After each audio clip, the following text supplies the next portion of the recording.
Hi, and welcome to the CAFMA Connect. I'm your host, Fire Chief Scott Freitag. With me again today, Operations Chief John Fedema. John, thank you for being here. Yeah, you're welcome. I'm going to try to be more positive because last week I was saying things were positive, and Kathy pointed out that my face didn't look happy. Positive. Huh. All right. You know, and when we were in our CON hearings, our attorneys pointed out your face is doing things. I'm like, it's involuntary. Yeah. I don't know how to make it stop. So, John, this week I wanted to touch on some information regarding ISO Insurance Service Office ratings. Now, we've already talked to the community about our rating going up from a 3 to a 4, but we do have a split rating.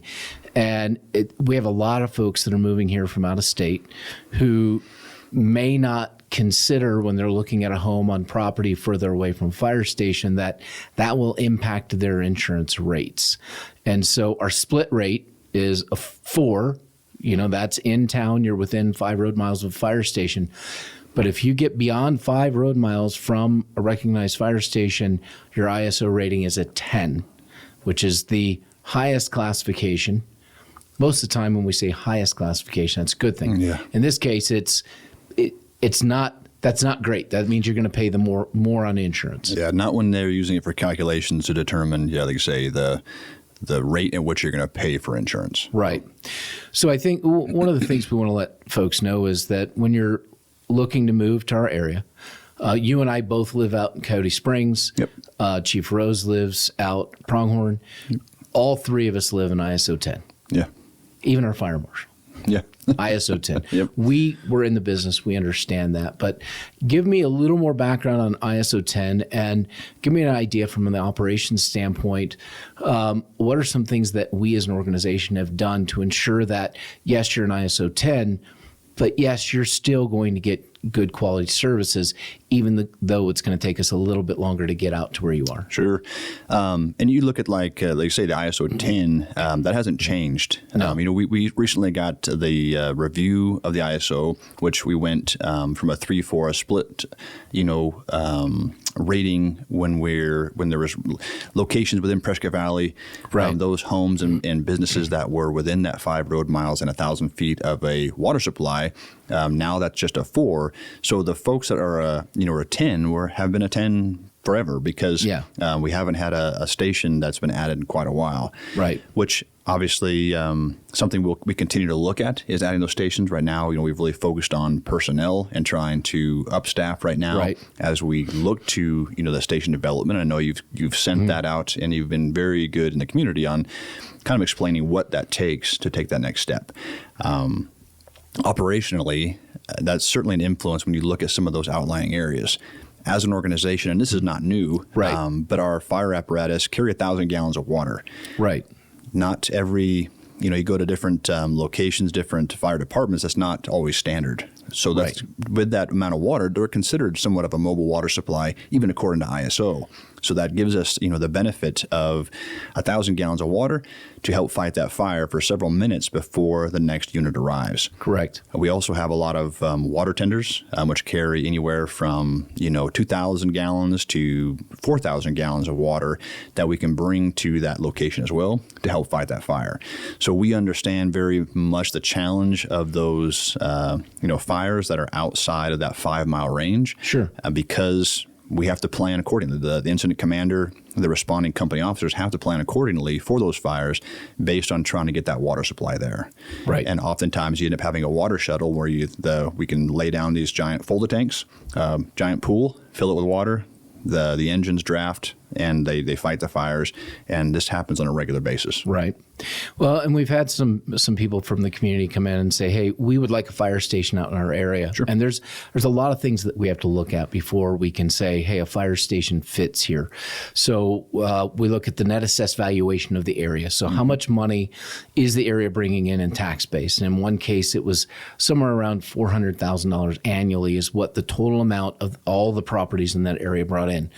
The total call volume was right around 4,750 calls per year. Yeah. So we're going to generate, say, $400,000 in revenue, 50 calls a year. Well, it's $10 to $12 million to build a fire station, $1.1 million to buy a fire engine, another $200,000 for a Type 6, or $500,000 for a water tender, and then $1.5 million annually to staff that station. Yeah. So there's areas that we just can't justify. They're not built out enough. There's not enough call volume for us to put the station.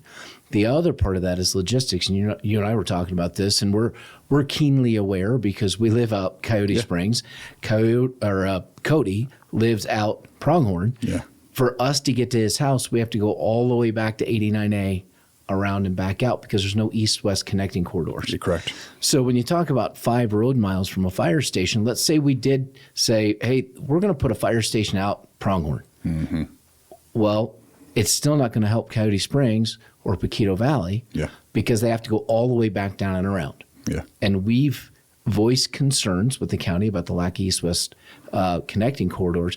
Hopefully someday something will be done, but right now it's not. For that northern part of Prescott Valley going out further, we do have Fire Station 59, which is right by Roberts Market, the old one, not the brand new one. Yep. But from my house in Prescott Prairie to 89A is 6 miles. Yeah. And that's the closest fire hydrant as well. Yeah, for sure. So it's not 1,000 feet. It's, Kathy, what was it? Almost 32,000 feet? Yes, feet. 32,000 feet. There's a few more than, So there's no water, Yeah. and the fire station's probably 7-8 miles away. Yep. I mean, we're not going to be able to fix that. But hopefully with some of this information, people who come into our area and look to buy homes and want to move out onto acreage just know and understand that, hey, we're still going to get there. But you are going to have a higher ISO rating, which means your insurance rates are going to be higher because you live out there. The other side of that, though, is if you don't move into our jurisdiction, you're unlikely to get insurance on your home. Absolutely. Yeah. No, the insurance industry itself is making a whole lot of adjustments just based on, some of the catastrophic fires in Hawaii, and even over the last few years in California, all the homes lost.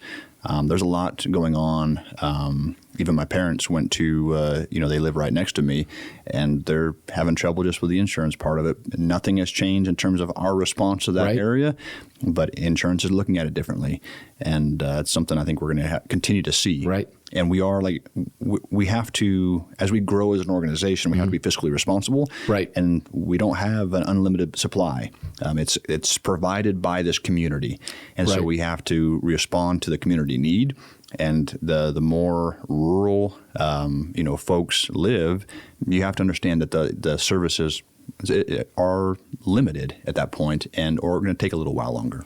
Yeah. If you're moving from the valley, if you're moving from Phoenix up here and you decide to move out on 2 acres, you can't expect the same level of services that you would get down in the Phoenix metropolitan area. We're still providing good quality services. We're still getting there. Yep. You're also not going to find a fire engine running around with a 1,000-gallon tank down in the valley because they don't need it. Yeah. We do up here. So there's a lot of things that we do to try to ensure that we provide adequate coverage. But I know there's some folks who've moved out here recently. They're frustrated when they get their insurance bill, or they find out that they can't get insurance from who they would normally insure with. Yep. We had somebody that contacted us because we do have homes. There's a neighborhood along 89A that is not annexed into our jurisdiction. Some insurance companies will just say, well, where's the closest fire station? Mm-hmm. And they'll tell them, oh, it's over by Roberts Market. And they don't ask any follow-up. But as soon as the insurance company finds out that, hey, you don't have a contract with the fire department and you're not annexed in, you're likely going to lose your homeowner's insurance. Yeah. So it's just something to be mindful of. Yeah, for sure. And that like you say, that's a community that has in the past hasn't wanted to be annexed in, and hasn't asked to for those services. And obviously there's a give and take at that point. Right. Especially right now as insurance, they continue to look at the cost of doing business for them. Right. So. And as always, our goal is to educate. This is more of a public facing podcast at this point, talking about ISO, but it also helps our members who might watch or listen, because they're going to get those questions. Absolutely. When they're out in the community, they're going to get asked questions when they're at the grocery store, wherever they're at. But Kathy, if someone from the public wanted to know more about our ISO ratings, where would they go? Yes, they could go to our website, cazfire.gov, and it's on the homepage. There's a red box that says ISO. And what other information could they find that would be relevant today on our website? All of the information. Are you looking for burn permits? There's a no. new burn permit website. There is a new burn permit website. Yep. Firefighter applications are still open. Oh, yes. And finance specialist. And finance specialist applications are open. So if you go to our website, you're going to get all of the information. You got to give me a clue. All of we the have. information. All the information that we have, not all the information in the world. That's Yeah. what Google is for. Yep. Although not always accurate, but Not so much. whatever. The Yeah. internet's there. Yep. So what else? There was another topic we were going to talk about. I completely spaced on it. Burn permit website. Burn permit website. Go ahead, Kathy. Well, there's a new one, and there's a link to it from our website. We're sharing it with the city of Prescott. The whole long thing is prescottarea.burnpermits.com, but that is the new fancy site where you can go get your burn permit and stop your burns. Awesome. John, I did want to mention that you were talking about future station placement, things like that. Yeah. While we haven't closed on the property, I think it's okay to talk openly about the fact that we are in escrow with Fain Signature Group and the folks who are developing Granville to purchase the piece of property, the commercial piece at Glassford Hill Road and Santa Fe Loop for a future fire station. Yeah. Santa Fe Loop eventually is projected to go through to Viewpoint. So when we ran all the maps and the numbers, it made sense to put a fire station right there. It really closes some gaps, gives good access into Granville and Jasper, and then back towards Viewpoint once that goes through. Yeah, no, I think it's a good location. And again, we have to respond to the growth of the community. We don't get to dictate on how the community grows. And this community, it's not like it grows from the center out. We have little pockets of communities that grow up, which I think is great. But we have to kind of figure out how do we respond to them after the development is already planned. Right. And that's a challenge that we have to figure out. And like you say, I think the location where the station is in the future, I think will be a very nice location that will help with some of the road development that they're putting in place. Absolutely. And that particular location actually does go to the first part of our ISO rating, which went from a 3 to a 4. Correct. Because we don't have enough deployable resources for people. While we're working on the people, we still need the deployable resources, and part of that is being able to disperse them. And when you look at Glassford Hill Road, and I know we talked about it, you have Station 59 by Roberts Market, Station 50 by Affinity RV, and you have all these people and growth and traffic in between all along Glassford Hill. And we really need to station that location. That brings up the question of funding for that station. Sure. And the only way we're going to fund infrastructure like that is looking at a general obligation bond, not something that we're talking about today as far as, hey, we're going to put out for a general obligation bond tomorrow. But 3 or 4 years from now, you're going to see that general obligation bond out there for infrastructure because we have to start adding stations and equipment in order to meet demand and growth. So just some things we're projecting. You'll see the dirt, the for sale sign will come down, and it will remain dirt for a while, but we will have the responsibility, Eric Crossman, to keep it mowed. Yeah, and again, it just comes down to we have to continue to look at the growth of the community and do our best to respond to that growth. Right. But doing all of it while being financially responsible. Yes, that's a huge piece of it, and we continue to battle what we want to do with what we have the resources to do, and there's a constant give and take. But that's why we're here. Yeah. We continue to work on it, and kudos to the town of Prescott Valley who's working on the water system. Absolutely. And the older part of Prescott Valley where there's fewer hydrants or they're further apart. And so the town recognizes the need, and they're certainly putting forth the effort. So thank you to the town for the work that they're doing. I know all the new developments, most of them all have fire hydrants. Both in Prescott Valley, Chino Valley. So, I mean, there are good things happening. The community is growing responsibly. All of these developments have been on the books for years, and they're just now turning the dirt. So it's not like they just got permits for this. For sure. We are working to grow to meet the need, and I think we have a lot of good things happening. But with that, we'll close it out. If you need more information on ISO, Kathy, website again? CAZfire.gov. CAZfire.gov. Can you put that down in that? We don't have a comment section with tens of viewers, but somewhere in the vicinity. You got it.